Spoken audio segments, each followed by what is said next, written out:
Les urgences du Québec affichent la pire performance du monde occidental. Prends la même nouvelle, mais à l'envers. Les urgences du Québec affichent la meilleure performance du tiers-monde. Écoutez, c'est une situation qui est au Québec qui est tout à fait irréaliste et qui est tout à fait inacceptable.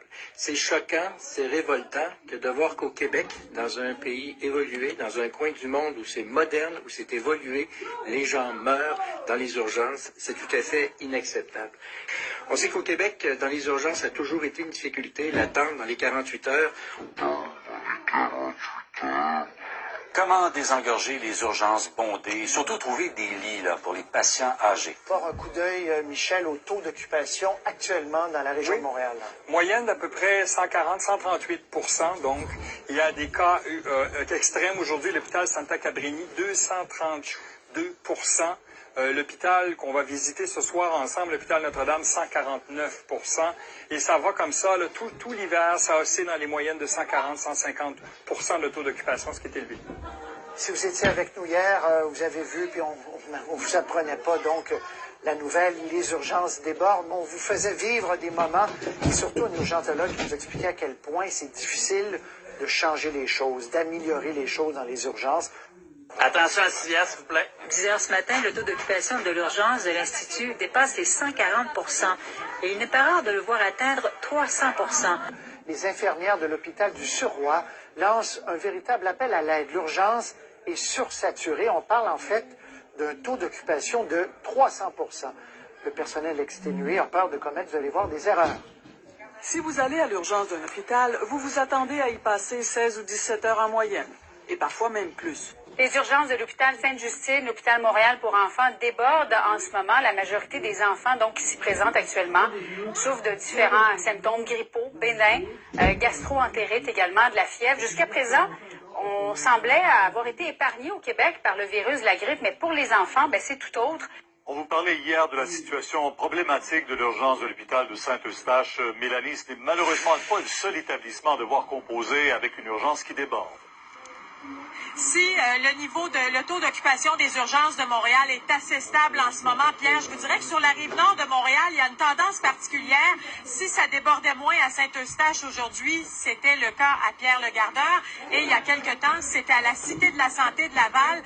Donc, vraiment, il y a un taux d'occupation beaucoup plus élevé que la moyenne en ce moment, notamment à Pierre-le-Gardeur. Des urgences d'hôpitaux pédiatriques qui débordent.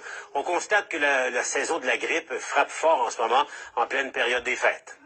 En ce moment, je ne sais pas. Je suis bronchite asthmatique, mais là, est-ce que c'est une grippe ou c'est les bronches? Le docteur Catherine Martineau voit beaucoup de cas semblables ces jours-ci, dont des patients affectés par la grippe. On commence à en voir de plus en plus des cas d'infection respiratoire, autant chez les enfants que chez les personnes plus âgées, la fièvre, la toux. À Montréal, la santé publique rapporte 19 éclosions de grippe et des symptômes d'allure grippale depuis septembre. Actuellement, des dizaines de patients sont en isolement. La majorité des éclosions sont en CHSLD. On a eu 3 centres hospitaliers qui ont eu des éclosions d'influenza. Maintenant, les cas de grippe sont nombreux ces temps-ci au Québec. Les urgences des hôpitaux en souffrent. D'ailleurs, c'est à l'hôpital Maisonneuve-Rosemont où je retrouve Harold Gagné, où l'urgence est débordée. Et d'ailleurs, ça risque de se détériorer au cours des prochaines heures encore. Pierre, il y a eu énormément d'achalandage ici à l'hôpital Maisonneuve-Rosemont où je me trouve ce soir. Comme vous l'avez dit, ça risque d'augmenter parce qu'on n'est pas rendu au pic de la grippe. Il y a également beaucoup de virus respiratoires. On conseille aux gens de se rendre dans les CLSC et les cliniques médicales. Le taux d'occupation des civières est de 282 % à l'hôpital du Surroi de Valleyfield. Anne-à-la-Berge, 230 % Hôpital général juif, 223 % Centre hospitalier régional de la Nodière, 203 % et Maisonneuve-Rosemont, 150 %. Les urgences de la province débordent. La grande région de Montréal est fortement touchée. Dans certains cas, on parle de temps d'attente de 24 heures et plus.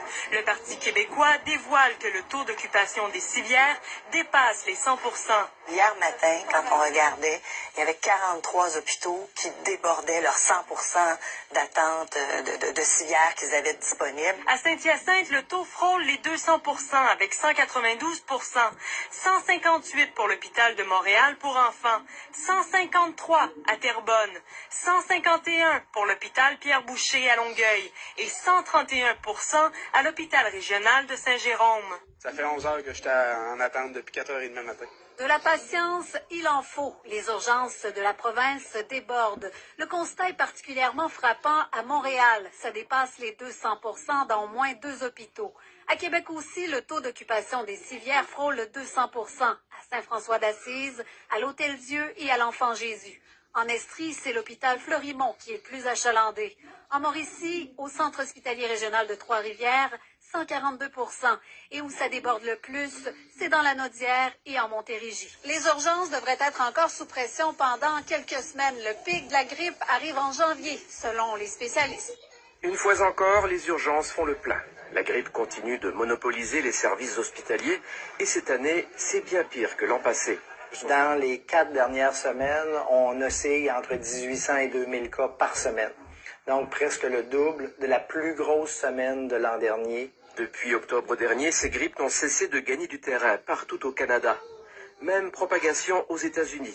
49 États sont maintenant touchés. Tout comme au Royaume-Uni, les morts s'y comptent par centaines et les décès sont très rapides. Carlos Occhipenti, 12 ans, a été frappé par une fièvre de 39,5. Il est mort 2 jours plus tard dans les bras de sa mère, Brenda.